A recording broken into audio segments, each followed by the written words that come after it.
ជំរាបសួរបងប្អូនទាំងអស់គ្នាថ្ងៃនេះដែរខ្ញុំចង់បង្ហាញបងប្អូនទាំងអស់គ្នាពីរបៀបធ្វើពោះជ្រូកញាត់ជាមួយនឹងសាច់ជ្រូកបងប្អូនជាមួយនឹងទឹកត្រីកោះកុងចាអញ្ចឹងមកចង់ដឹងថាម្ហូបមួយមុខនេះមានគ្រឿងផ្សំនិងរបៀបធ្វើយ៉ាងណាតោះតាមដានទស្សនាវីដេអូមួយនេះទាំងអស់គ្នាចាអញ្ចឹងដំបូងគឺខ្ញុំបង្ហាញពីរបៀបលាងពោះជ្រូកធ្វើម៉េចឲ្យស្អាតបងប្អូនអញ្ចឹងយើងហែកយកអាខ្លាញ់ដែលជាប់នឹងពោះជ្រូករបស់យើងចេញមក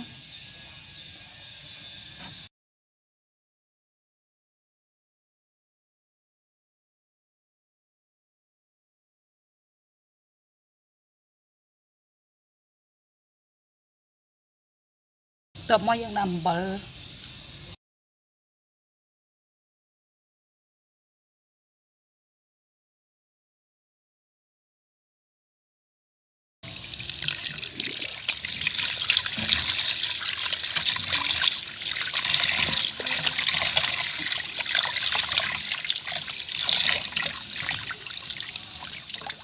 បងប្អូនយើងបានលាងអំបិលហើយយើងចាប់ផ្ដើមលាងខាងក្នុងរបស់វាយើងបើកទឹកដើម្បីដាក់បញ្ចូលក្នុងរបៀបនេះ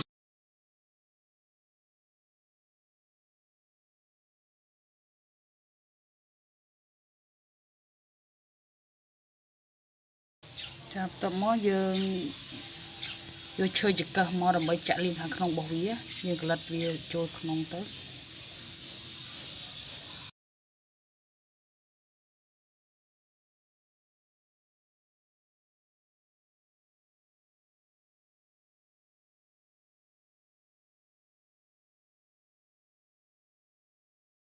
យើង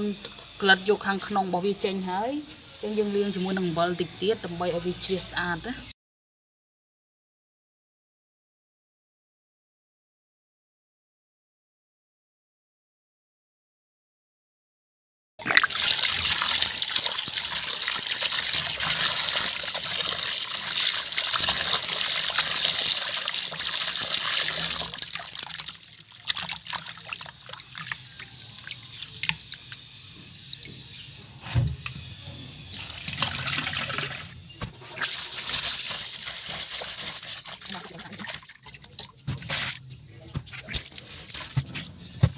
ចាអញ្ចឹងបងប្អូនបន្ទាប់ពីយើងបានលាងពោះជ្រូកហើយយើងចាប់ផ្ដើមធ្វើ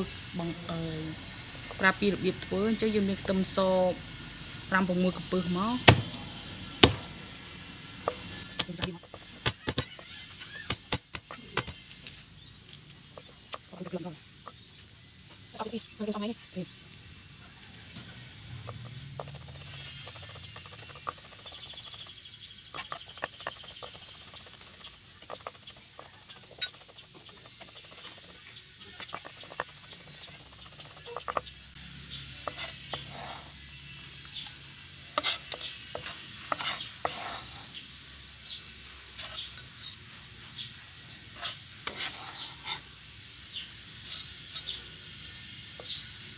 ចាបន្ទាប់មកយើងមានសាច់ជ្រូកនេះបងប្អូនសាច់ជ្រូកនេះគឺយើងយកសាច់ជ្រូកសុទ្ធបើបងប្អូនគាត់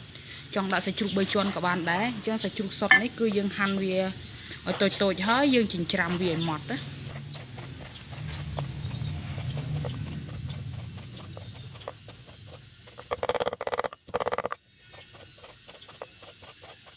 យើងច្រាំវាឲ្យវាម៉ត់អញ្ចឹងណាចាបន្ទាប់មកយើងមានមីស៊ូបងប្អូនមីស៊ូហ្នឹងគឺយើងស្រុះហើយ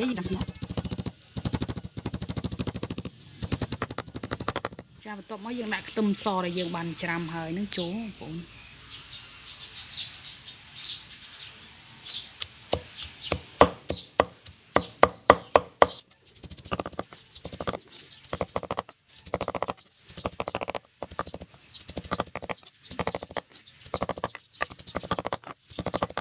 ចាប់បន្ទាប់មកយើងដាក់ពងមាន់គ្រាប់មក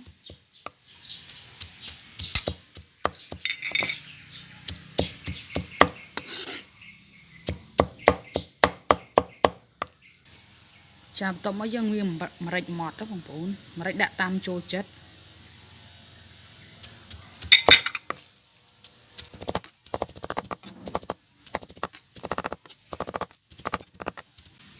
ចាបន្ទាប់មកយើង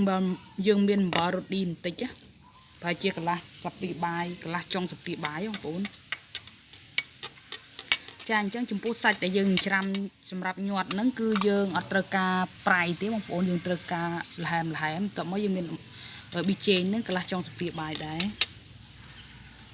យើងមានទឹកប្រេងខ្យង1ស្លាបព្រាបាយ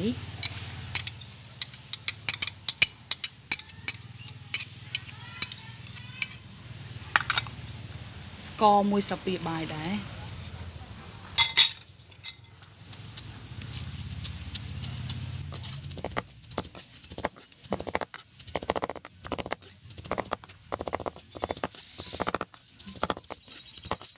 ចាអញ្ចឹងឃើញតែគ្រឿងរបស់យើងវាសព្វចូលគ្នាបងប្អូនអញ្ចឹងយើងដួសវាចឹងចាអញ្ចឹងយើងចាប់ផ្ដើមបង្ហាញពីរបៀបច្រកពោះវៀនរបស់យើងចូលទៅក្នុងច្រកសាច់ចូលក្នុងពោះវៀនជ្រូករបស់យើងណាចាអញ្ចឹងយើងមានក្របបើសិនយើងមានជីវឡាវបងប្អូនអាចប្រើជីវឡាវទៅបើអត់មានទេអាចកាត់ដបដូចខ្ញុំក៏បានដែរ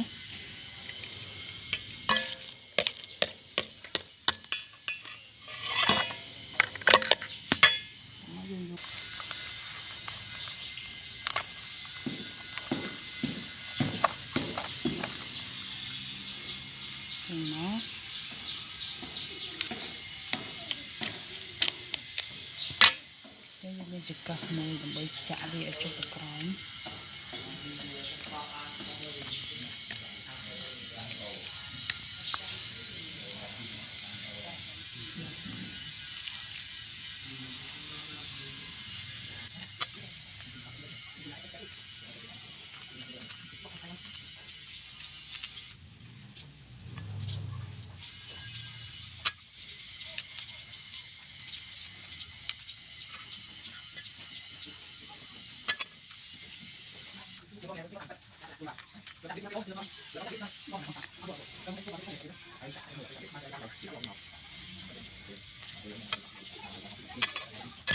ចាអញ្ចឹងនេះបងប្អូនក្រោយពីយើងច្របបានប្រវែងដែលយើងចង់បានហើយយើងមានខ្សែយកវាមកចងមាត់របស់វាឲ្យជាប់គ្នាដើម្បីកុំឲ្យវារបូតណា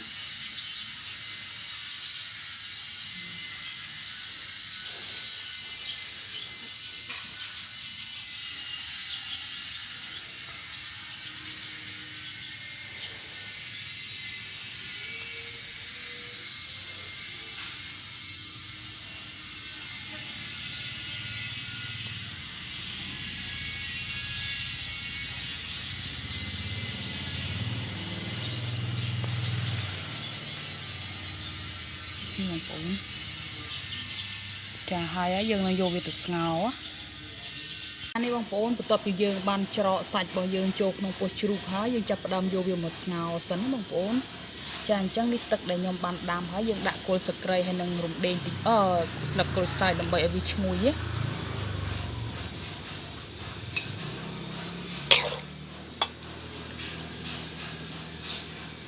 ចឹងយើងដាំទឹកឲ្យពុះតិចសិនមកចាំយើងដាក់ពោះជ្រូករបស់យើងចូលចាអញ្ចឹងទឹកពុះហើយបងប្អូនយើងដាក់អំបិលរ៉ូឌីចូលតិចមកដើម្បីឲ្យ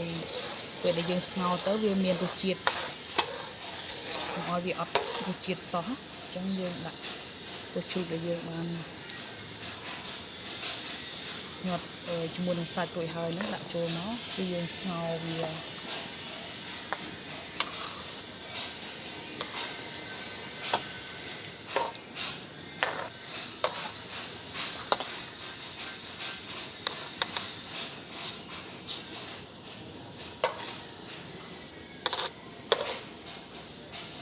ចឹងយើងស្ងោរវាឲ្យរាងឆ្អិនបន្តិចសិនដើម្បីយើងយកវាទៅអាំងណាបងប្អូនចានេះបងប្អូនពោះជ្រូករបស់យើងឆ្អិនហើយអញ្ចឹងយើងបិទហ្គាសមកចាបន្ទាប់មកយើងនឹងយកវាទៅអាំងម្តងទៀតបងប្អូនដើម្បីឲ្យវាក្រៀមណា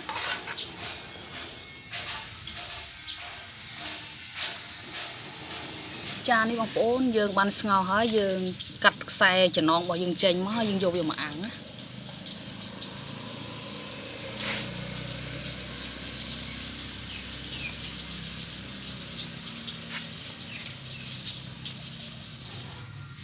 ចាអញ្ចឹងបងប្អូនបន្ទាប់ពីយើងយកពោះជ្រូកយើងទៅអាំងហើយយើងចាប់ផ្ដើមធ្វើទឹកជ្រលក់របស់វាអញ្ចឹងយើងមានម្ទេសហើយនឹងខ្ទឹមសអ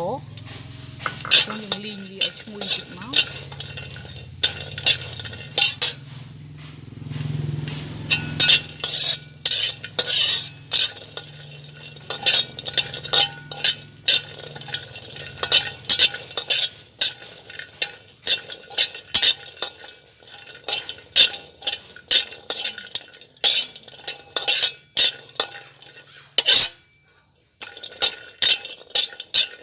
ចាអញ្ចឹងបងប្អូនបន្ទាប់ពីយើងបានលីងម្ទេសនិងខ្ទឹមហើយយើងចាប់ផ្ដើមដាក់វាបុកចូលក្នុងត្បាល់ទៅ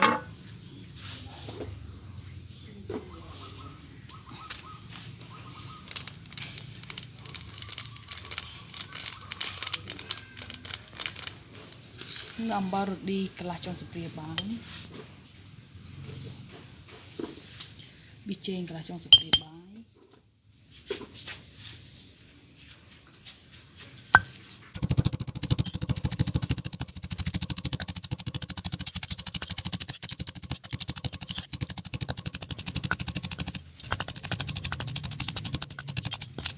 អញ្ចឹងបានហើយ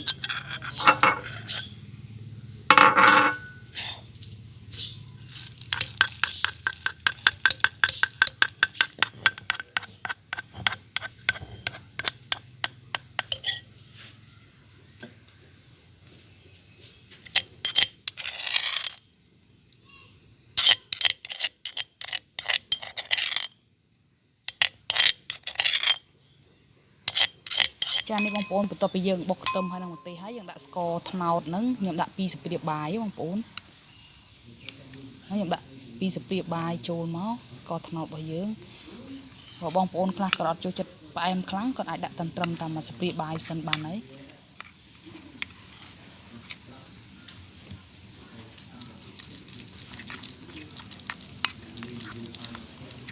តោះមកយើងច្របាច់ក្រូចឆ្មា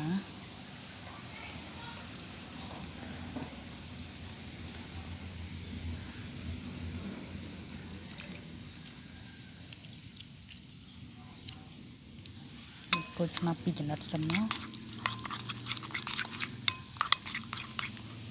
តោះមកយើងដាក់ទឹកត្រី2ស្លាបព្រាបាយដែរ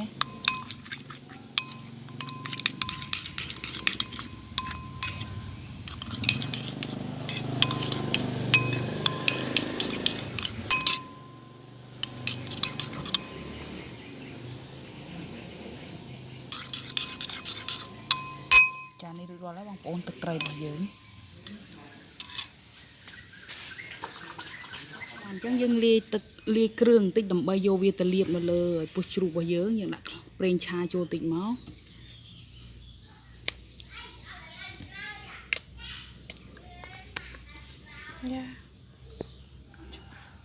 ដាក់ទឹកប្រេងខ្យងបន្តិចអញ្ចឹងយើងលាយចូលគ្នាសព្វមកយកមកលាបនៅលើពោះជ្រូករបស់យើងដើម្បីឲ្យវាមើលទៅវាមានឲ្យវាមានសំណើមបន្តិចបងប្អូន